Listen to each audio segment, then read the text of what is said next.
Hi, and welcome to the Unhinged History Podcast, the podcast where two compulsive nut jobs are going to mainline history like it's the last thing we're going to do on this green earth while it's still green.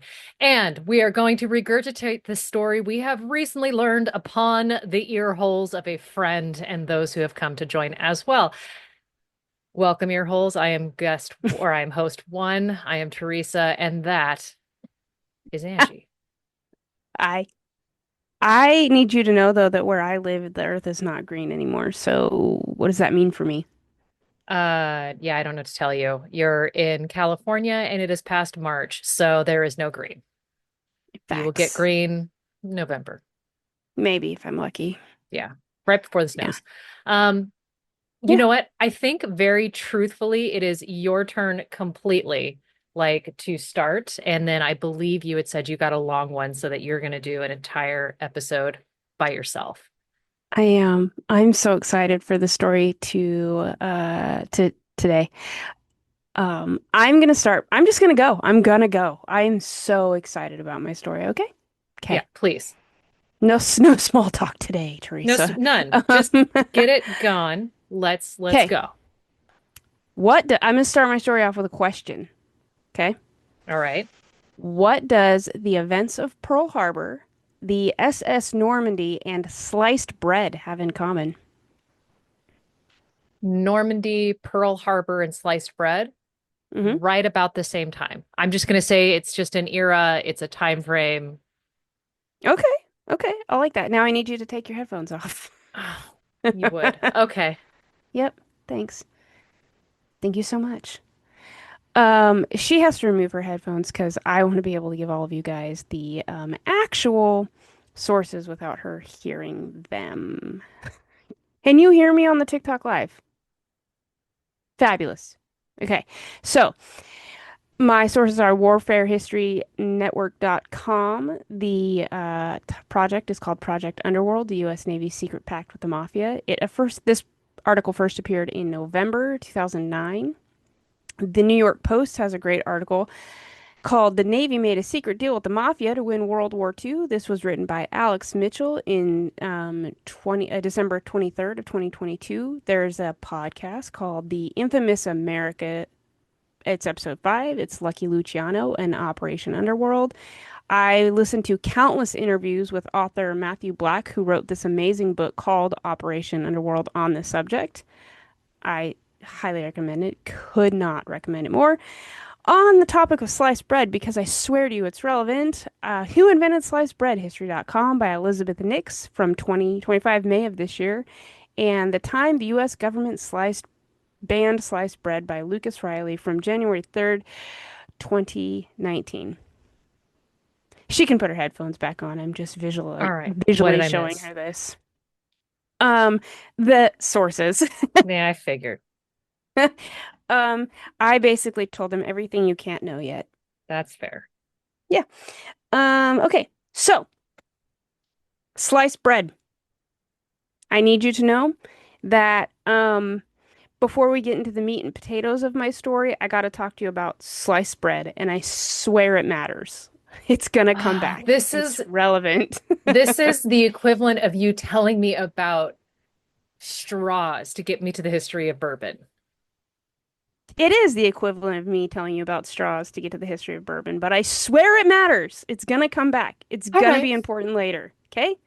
Okay. So, bread has been around for like a super long time, right? History.com suggests that there's evidence that humans have been baking bread for something like 30,000 years. All right. Betty White is in fact older than the delicacy we consider sliced bread.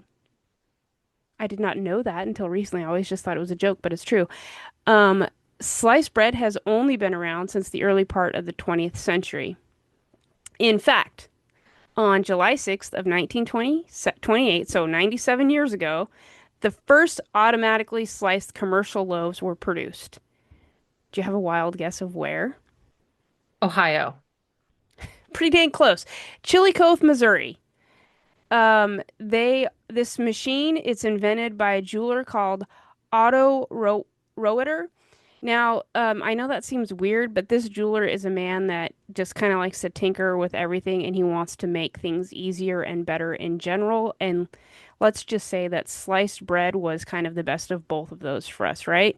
So, in a funny turn of events, though, the toaster oven was actually invented a couple of years before sliced bread, which I think Okay, is interesting. that feels weird. This feels like you've seen Hitchhiker's Guide to the Galaxy. Right. When they go to that one planet and there was the multi-armed race that invented aerosol deodorant before they invented the wheel.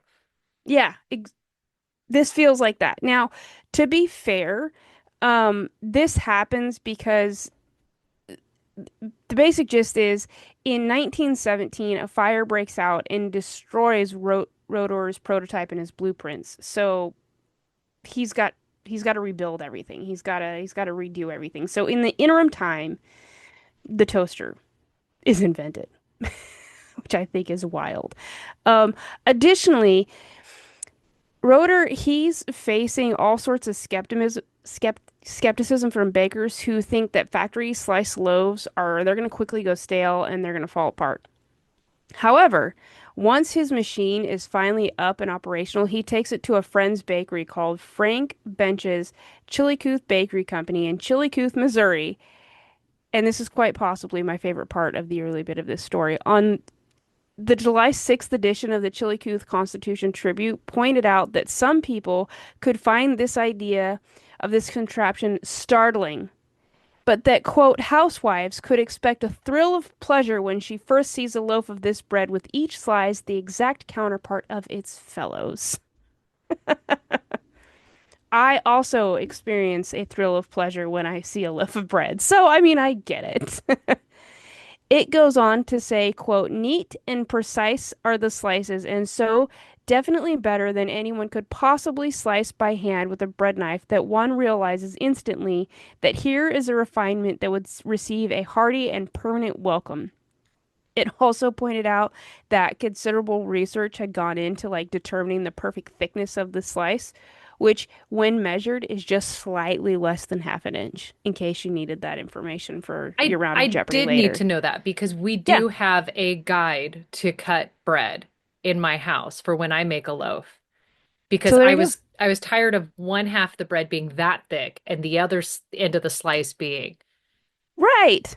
Right. Yes. Thank you. Because when I don't make bread very often, but when I do, basically what ends up happening is that we just rip it apart and eat it. Like we don't try to make anything with it. We just eat the bread. So yes, that slice is, it matters. So wait, you're saying that your family literally breaks bread.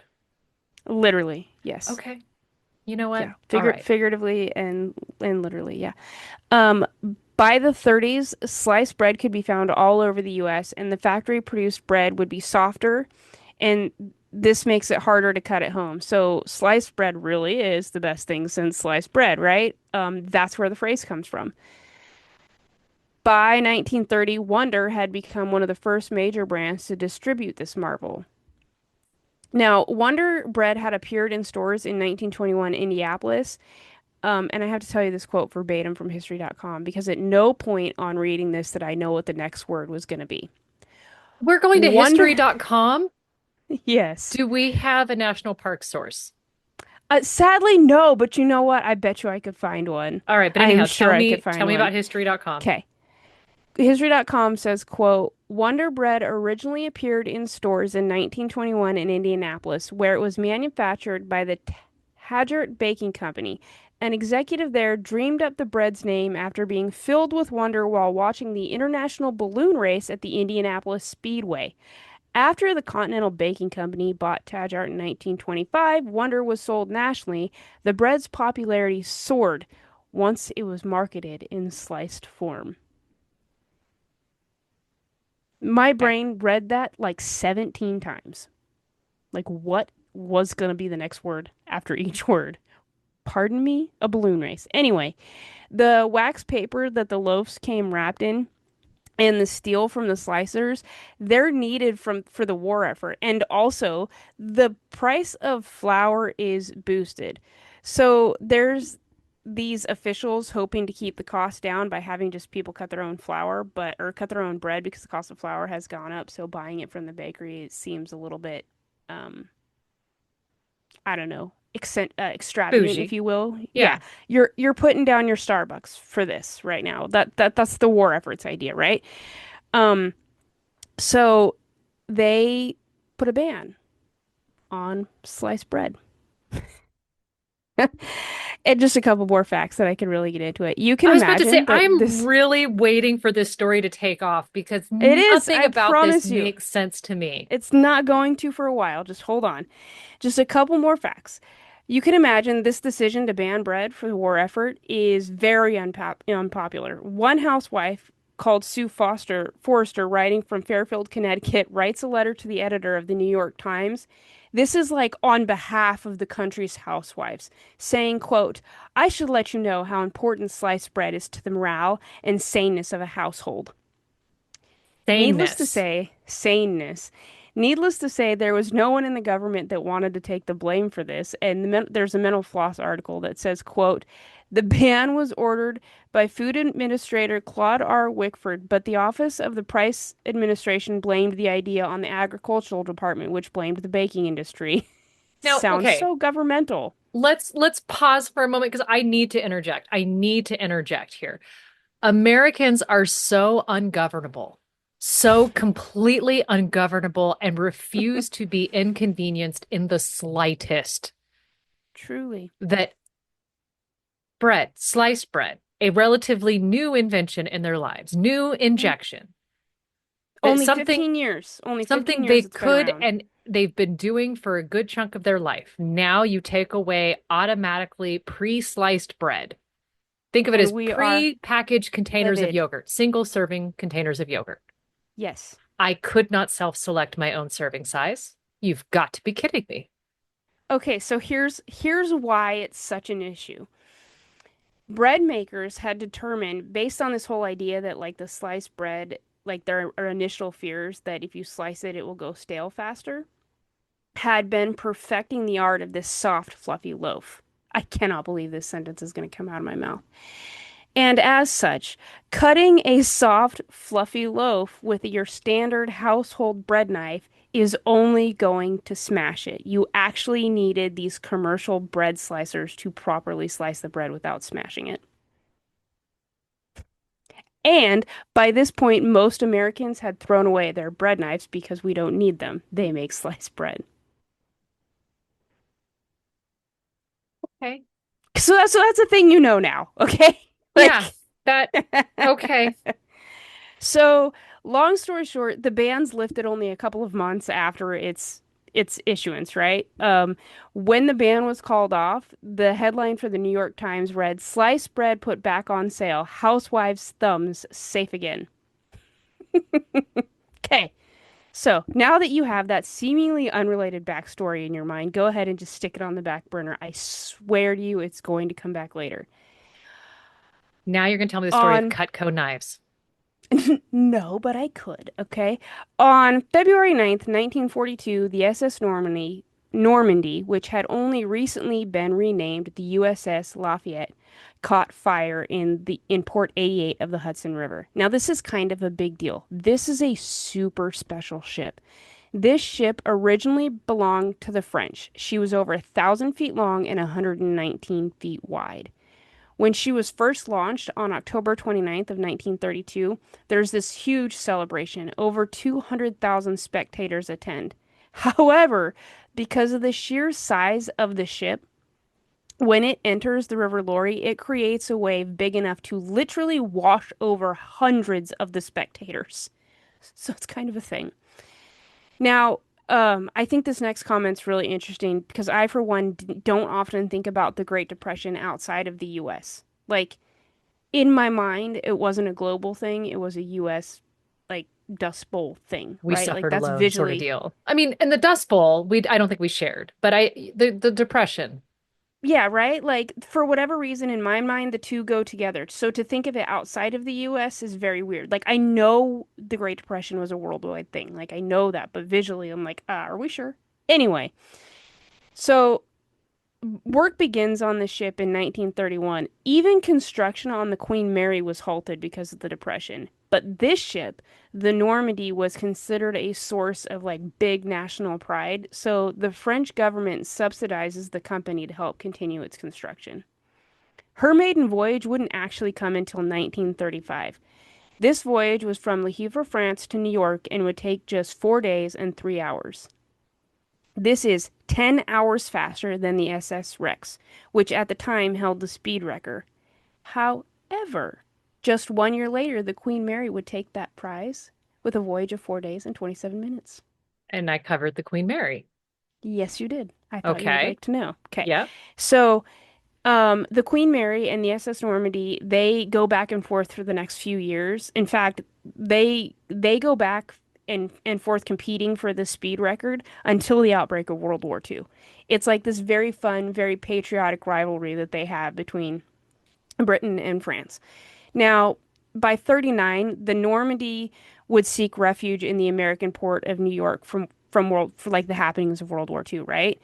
So basically, this ship remains idle in Pier 88 for like a couple of years. This includes the duration of time that the French government had fallen to the Nazis and was replaced by the puppet regime of the Vichy government, right? We've talked about that before in previous Yep. episodes. Um, a couple of days after the attack on Pearl Harbor, the US government seizes the ship by something called the right of anguiary. And this is basically in the simplest terms possible, it's an old maritime law, but it applies to like wartime law as well. And the basic gist is, I am taking this to either A, protect it from the enemy, or B, use it against the enemy. And since the French were currently under this puppet regime, and we have this massive French vessel sitting in our port, we're like, nah, thank you. We're just gonna take that because Implied consent. yeah, Americans also have no chill when it comes to stuff like this. So Yeah, it's like, yeah, we're just gonna take this toy and go batter our friend's bully with this because reasons. just thank you so much. Right? So at this point, the ship gets renamed and is being converted into a troop transport ship that can carry upwards of 15,000 men and much needed supplies. Like that's how massive this vessel is. And so not only that, but like we've already seen from the back and forth of the Queen Mary and the SS Normandy, um, this ship can outrun German U-boats. This is a big deal. The ship It's is a renamed big ship that can outrun and U-boats. a big ship that can run out. It's bigger than the Titanic. Um, it's also been renamed the USS Lafayette, and I just think that's so fun. Like, love that for us. At least when we steal your toy, we're very symbolic in our renaming. You know, we've got that going for us. So now that I've sort of set the scene, let me tell you the meat and potatoes of this story. I'm going to tell you the story of Operation Underworld. Are you familiar with this? No, but how does this relate to sliced bread? I promise we'll get there. Just keep that Okay. there. We're Yeah, gonna get there. I'm not gonna leave you hanging. okay. You can tell I'm I'm not fixating. gonna. Carry on. It's okay. I knew you would, and I knew you'd be mad about it, so I'm sending my apologies now. Oh, you did Um, even text me and tell me I was I going to be so did. frustrated. I This did. was a I'm sorry. premeditated attack. It was. In the first couple months of the year of 1942, German U-boats had pushed Allied supply lines to like a massive breaking point. In the month of January alone, these submarines had claimed over 20 Allied vessels. One of them was a tanker just 60 miles off the coast of Long Island. Now, there's a lot of speculation surrounding these losses, but we're going to get to that in just a little bit. What you need to know right now is that on February 9th of 1942, around 2:30 in the afternoon, a spark sets off a massive blaze aboard the USS Lafayette, Okay. formerly known as the SS Normandy, okay? In Matthew Black's book, Operation Underworld, which I mentioned in my sources, but you didn't hear, he says, quote, what had started as a small blaze mid-deck had risen to the top deck as a 15-mile-an-hour northwesterly wind pushed the conflagration hundreds of feet toward the bow. As the ship's ventilators worked into overdrive to pump out the smoke, their thirst for oxygen drove the fire downward, breathing towards the bowels of the ship. In a short amount of time, the Normandy was an inferno. Now, interestingly, it would take an unusual amount of time for a call to the fire department. It was something like 14 minutes between noticing and someone actually calling, which seems weird. But Well, I here we mean, are. you say that, but nobody had cell phones. The nearest, like, I'm assuming they're using landlines. I don't think they have one on the Right. ship. Well, they do. They have short range and long range communications on these ships, but it's like part of me wonders if they are trying to just solve the problem themselves there internally with the workermen that are on the ship. So they're like, no, we got it, we got it, we got it. But the fact that it takes 14 minutes to call authorities sends up a red flag to naval intelligence. They're like, what's the deal here, right? Yeah. So just hold on to that. In the time the fire had spread in these 14 minutes in every direction, and this is a crushing blow to the war effort. It's less than 2 weeks from the completion of its retrofitting. Needless to say, top brass needs this dealt with and stat. Like they need to know what's going on. And average Americans, they're nothing less than panicked. There's thousands of onlookers watching these flames just rise above the pier. The Manhattan skyline is glowing orange. Oh, geez. And immediately the first thought in everyone's mind is, have we been attacked? Because they are living with the very fresh memories of Pearl Harbor having just happened a couple of months before. This checks. Right? So they're like, oh my God. Now, Navy High Command has given the protection of the port along most of the eastern seaboard to the 3rd Naval District Command. This is commanded by Admiral Adolphus Andrews, and then you have the 3rd Naval District Intelligence Office, which is run by Captain Roscoe McFall, who his experience in leadership is kind of unparalleled. He comes from captaining both the battleships California and the West Virginia, so he is very like familiar with wartime effort and the leadership it takes. But what we need to know, we need to know about is Lieutenant Commander Charles Radcliffe Haffenden. He's in command of something called B3 section. This is like the investigators arm of the 3rd Naval District of Naval Intelligence. So, Okay. like he's the boots on the ground kind of guy, if that makes sense. It's literally his job to prevent any attacks from happening. And once the Normandy sank, he was in charge of finding out why, perhaps. Like, why? Perhaps is it sabotage, as well as protecting the shore from any further problems. Now, this man and his unit, they work with a ton of autonomy. There's only a couple of guys like higher than him that has to answer to. McFall being one, another man called Howe, and this unknown man who we now know to be the spy master from Naval Intelligence in Washington, D.C. And honestly, his name is still a little elusive to me. Like I didn't do a ton of digging because he's not who my story was about, but I thought like by 2025 a quick Google search could probably give you that information. No, there will be more digging done because I am so curious. So the first problem that Havenden has is a strong lack of information. Um, Up to this point, for some time, Havenden and his men had been trying to get in with all sorts of dock workers, but like none of them are saying anything like mum's the word. Okay. Most of these longshore workers, like the dock workers, the longshoremen, they're Italians and they practice a very strict code called D&D, which means deaf and dumb. This is right. Yeah. Okay. So Um, sibling code. yeah, bro code for sure, right? This is in accordance with their very ancient system of padrone, which was brought to them from Italy, from Europe. This system basically says they don't, quote, cause any trouble for their bosses, and that certainly meant never talking to any authority figure about anything ever, or it could mean their life. And the people who might kill them were the very people who employed them. Okay. Okay? Okay. This makes sense. I'm understanding Right? this. So basically, what this boils down to is that they work for these labor unions, right? But these labor unions don't do anything without the involvement of local organized crime. So, like the mafia, Yeah. the mob, right? Okay. So here's the thing. The American mafia like with complete dominance controls the docks. Nothing happens without their knowledge. In fact, they control the unions. You can't get a union card to work the dock without asking the mafia. Like that's how ingrained in this system they are. Likely a lot of it has to do with the Prohibition era, like rum running and things like that, but they are just deep, deep into this community. Claws in, no chance of getting out, sort of thing.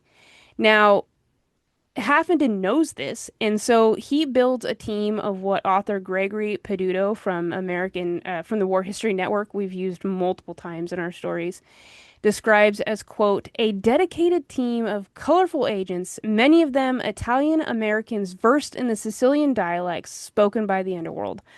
Among these men were Lieutenant Anthony Morsoli, a man fluent in Italian, Spanish, and French, Lieutenant Joseph Triglia, a former bootlegger now in charge of breaking and entering operations, because that's a thing, and Lieutenant Paul Alfari. He's a safecracker. So, right off the bat, we get the idea that this is not a normal operation, and the No. whole desperate times call for desperate measures. In this case, the end of the enemy is my friend. It's early March of 42. Captain McFall and one of Haffenden's superiors meet with New York District Attorney Frank Hogan to discuss striking a deal with organized crime. Frank Hogan puts him in contact with the head of New York Rackets Bureau, Murray Gurfein. And on March 25th, Hogan and Gurfein get Haffenden his first contact. They suggest a man called the Czar of Manhattan's Fulton Fish Market, Joseph Sox Lanza. This is Lanza. Lanza. this is proof you can't pick your own nickname. Nope, you don't get to Because pick he's your not own the nickname. Crusher. His name's not Deathblade. It's Socks. The It's Czar. Sox. Okay? Now, I'm going to explain him and his nickname. He's a made member of the Luciano crime family. He weighs in at about 200 pounds, and he is pretty much a bulldozer who earns his nickname Socks because he believed in socking anyone who disagreed with him. He has a rap sheet that goes all the way back to 1917 with arrests for homicide, burglary, conspiracy, and extortion. He holds the power over seafood workers stretching from Maine to Florida. Oh. Right? Okay. And he's not even the big fish. Like he's just a guy within Luciano's syndicate here, okay? So Peduto, the author who wrote the article on Warfare History Network, points out that, quote, a simple nod from his massive head, an entire fishing fleet would dump its catch to inflate market prices. For companies that failed to bribe the racketeer, their fish were left on the docks to rot. Those who continued to disobey orders faced beatings, arson, and death. Okay, Wow. it's a lot, huh? Right? So now that you know all that, we have another problem. Another reason the dock workers are not talking is that Roosevelt had recently declared that the 600,000 non-naturalized Italians living in the U.S. were classified as enemy aliens, Okay. right? Okay. I Right? I would Like, love it if we could come up with a brand new move. I would love it if just once the president did something right in one of our stories, right? Yeah. Mm-hmm. Like, oh no, these are great chaps. Get them all their visas. No, they are enemy issues that need to be solved. So they're not too happy to be helpful anyways. They're just trying to do their job, make their pay, go home to their families. They didn't need to be called enemy agents for the other team. For the most part, these are guys that have been generationally making their way to the US mainland for years with the dream of like the American dream, right? Yeah. So they're a little bit flustered. Um, So I may have mentioned this earlier, but sabotage is a very real option here. The loss of the 20 previous vessels and the Normandy could have been aided by these angry workers or by enemy infiltrators, or both. Because the thing is, the Axis had 10 years before to plan and put into motion this war before the US had only just entered, right? So, like, we really have no clue how many spies and other infiltrators had been placed within the US by now. One of the clues that points to sabotage is that the sailors and soldiers who had been taken prisoner by the German U-boats that had been like wreaking havoc upon the eastern seaboard up to this point, when they return, one of the things that they point out of the things they saw on board were crates of American goods. Oh, They saw sliced bread. Fun fact, the only country in the world at this time that sold pre-packaged sliced bread was the US. wow. That's So I the told smoking you gun. you needed to know about sliced bread, okay? So Okay. they're they're looking at this and they're like, this tells us a couple of things. Either the Germans are taking the supplies that they're removing. Now, real Oh, quick, yeah. Alejandro joined and he had said, why didn't the Italian Americans get sent to concentration camps like the Japanese Americans? You looked at you're the this is your story. Do you have any idea? My guess is because at this point they were not aggressors to the U.S. mainland. They were just viewed as enemy agents. Roosevelt had no physical cause to arrest any of them, like he did with the events of Pearl Harbor. I don't know if that's accurate. I didn't look into it, but now I will because I'm very curious. Thank you for that. I'm gonna see what I can find. Um, Forget where I'm at. So while you're doing that, I'll actually, because if you're listening to the recorded podcast version of this, we just did an aside to a TikTok live audience that we didn't tell you we're already listening. So if you are happy and come across the fantastic accident of realizing we're live, we are likely recording an episode. So if you would like Yeah, to stalk us on TikTok and then see when we are live, so you can hear these episodes unedited and in advance. because unedited is wild. Because, yeah. And so we are at unhinged.historypod. Cool. Okay, so one of the clues that sort of points to sabotage, right, is these crates of American goods. These tell us a couple things. Either the Germans, they're taking the supplies and using them themselves that they've, you know, liberated from American vessels, or they're being resupplied by someone stateside, or both. Now, believe it or not, Lanza, aka Socks, is totally on board to help, which comes at great cost to him because he is currently on trial for extortion. Just meeting with naval officers and a member of the DA's office could earn him the same fate as Jimmy Hoffa, Oh, right? Because if anybody catches you talking to the authorities, well, obviously you're going to turn on us then, right? Like you earned those cement boots. Like, yeah. right? See, Okay, and I so, just assumed he was going to end up trying to get a lesser sentence. I hadn't even thought about why he wouldn't want to do that.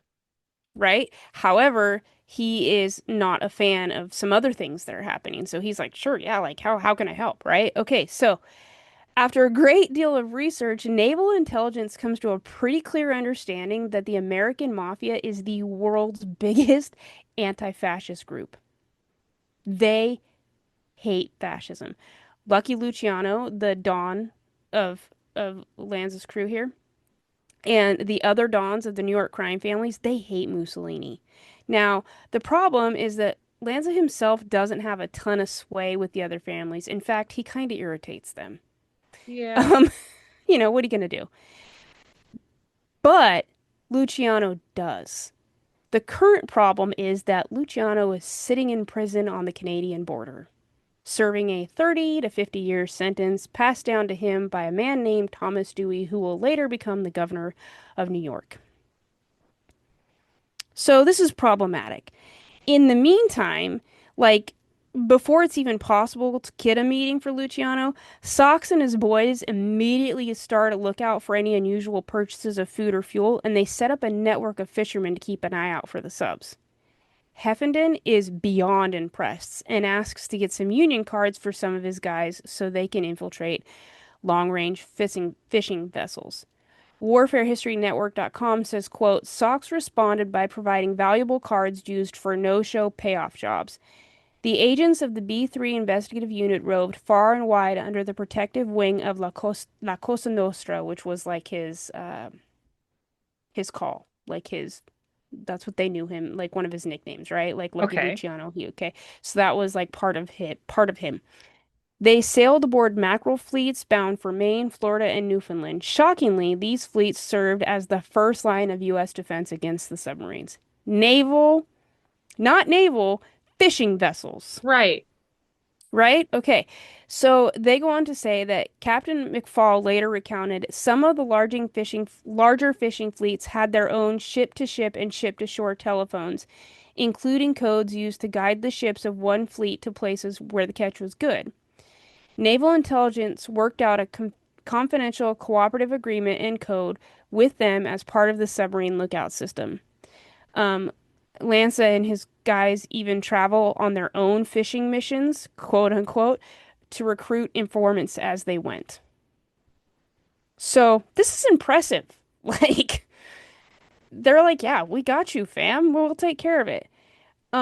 Not only that, but Socks, he provides cover for some far more sensitive missions. I mentioned Lieutenant Joseph Triglia earlier. He was the leader of B3's, which is Heavenden's unit. He's the leader of the breaking and entry group, and he wants agents placed within several Manhattan buildings and a foreign consul's office. These teams would be able to like obtain this entry because of Lanza's connections with the building superintendents, as well as the elevator operator union. Because remember, a union in New York doesn't do diddly jack without the mafia. Yeah. So there's Okay. that. Now, where does the safecracker come in? You'll see. Okay.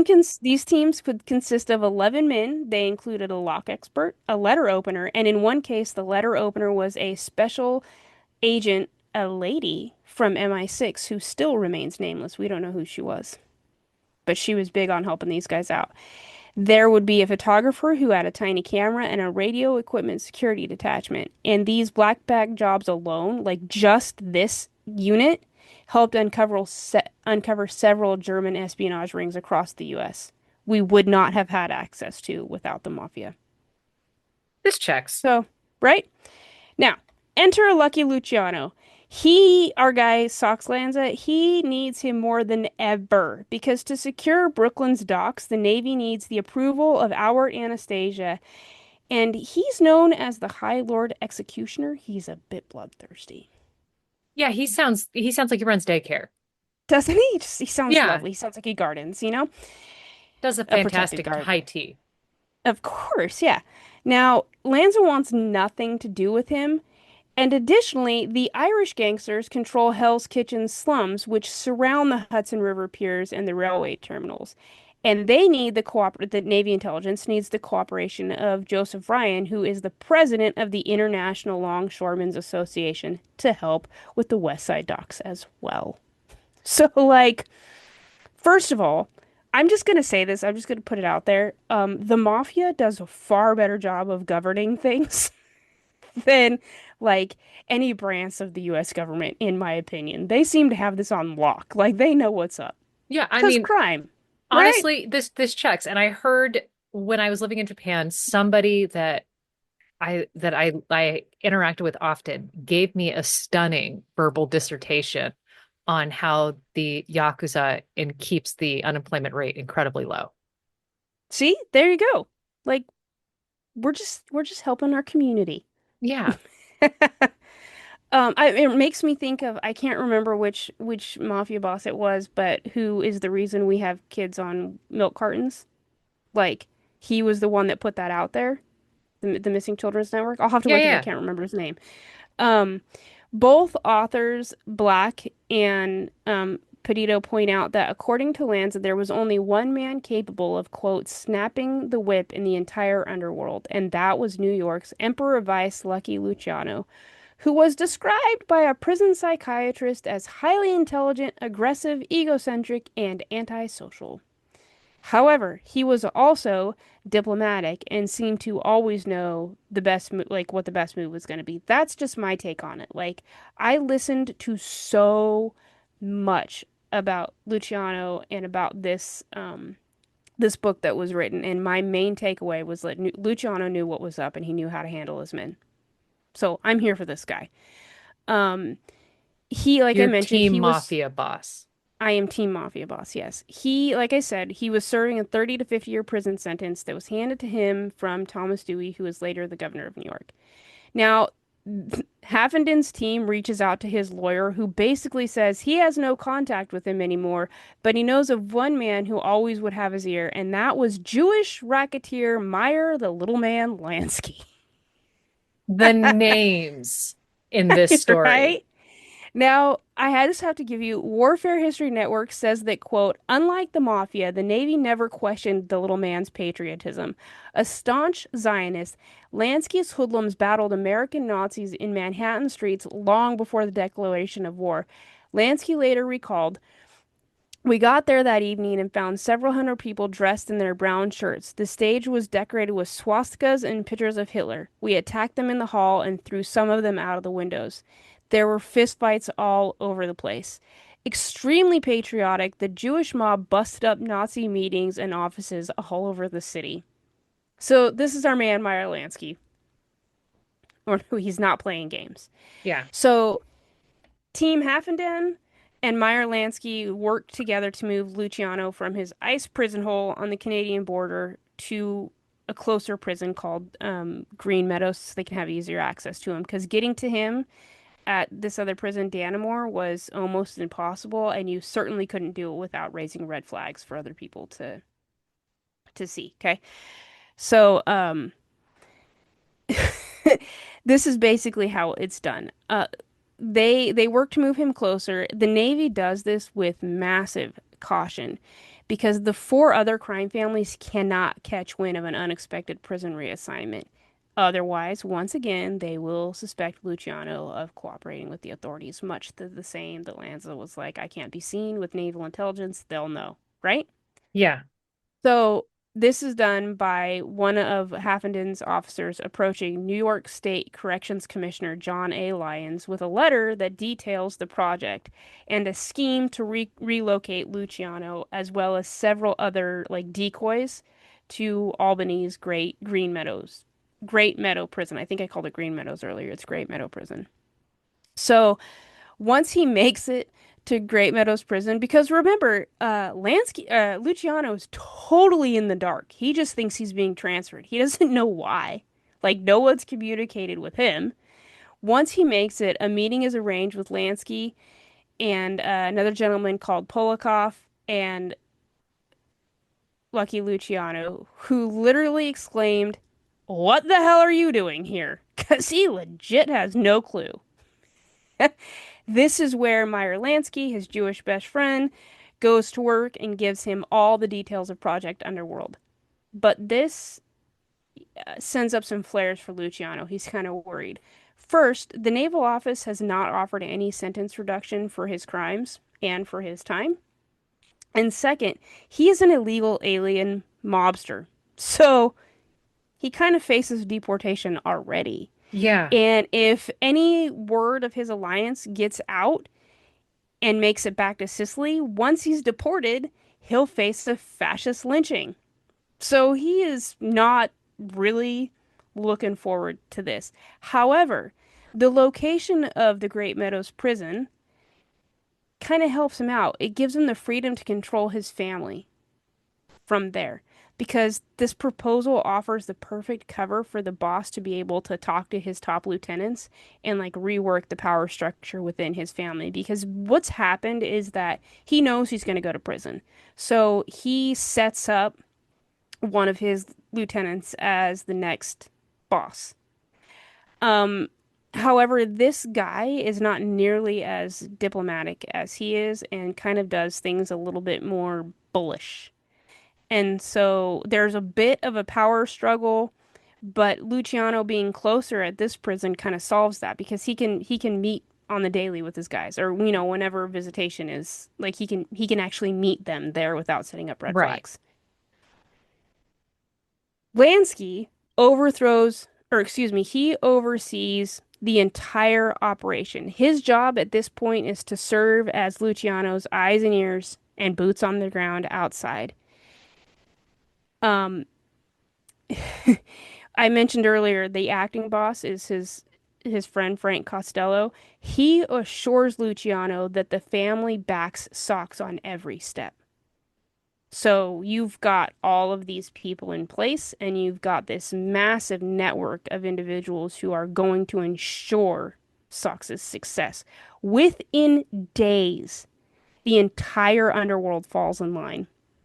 The first to join the alliance was the president of the International Longshore Association, Joseph Ryan, the Irishman. Okay. Right?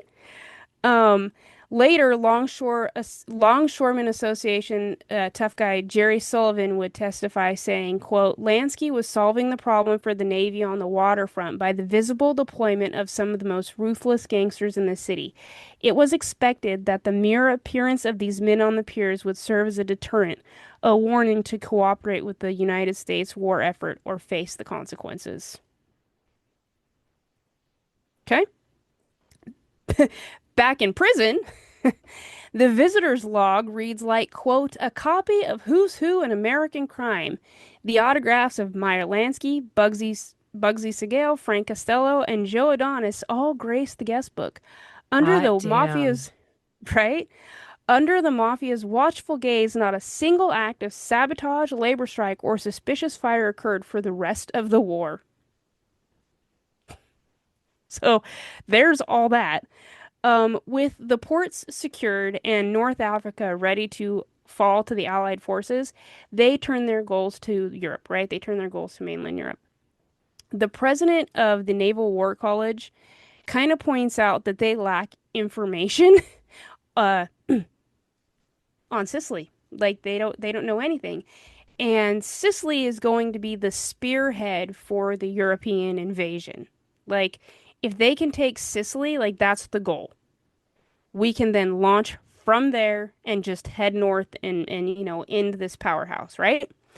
So, but they don't have any information on Sicily because up to this point, Britain's kind of been taking care of the intel on that, but they're either lacking or not forthcoming on the information. Yeah. There doesn't seem to be a lot out there. So the Navy needs Sicilian nationals who know the island's terrain. They want pictures, postcards, maps, any kind of information that can help them plan an amphibious assault. They also want a list of any possible Sicilian mafioso who are willing to join the guerrilla insurgent army. Whoa. Right? Now, our boy Lucky Luciano, he loves this idea. His narcotics smuggling network had super close ties with the Sicilians, and he even volunteers to lead the mafia resistance and offers his services, suggesting, quote, he was prepared to be parachuted into the island. Naval High Command promptly puts the kibots on that. Like they shut it down so Why? fast. Like Why? something to do with a known felon just out in the world because you let them. Seems to be a bit of a problem for them. I'm unclear why, Now, right. right? But enter Joe Adonis. He's like he's this strikingly handsome man, but he's also a bit of a tough guy, right? He is known for hauling hundreds of Italians into Naval Intelligence headquarters. He kidnapped a man once who was once the mayor of a village in Sicily.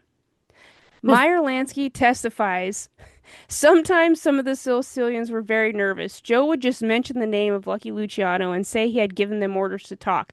If the Sicilians were still reluctant, Joe would stop smiling and say, Lucky would not be pleased to hear that you have not been helpful.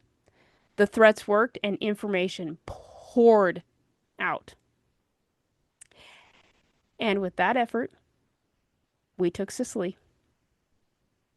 And that is a Wow. story of how the American Mafia and Jewish organized crime helped win World War II. Okay, that was mind blowing. And I Wasn't that forgive fun? you from linking it all the way back to sliced bread and leaving a girl hanging. This probably could have been like a 10-part episode. There is so much. And I learned this because I have been patiently waiting for another book to arrive for another topic that I have been fangirling about since January that I wish to share with you.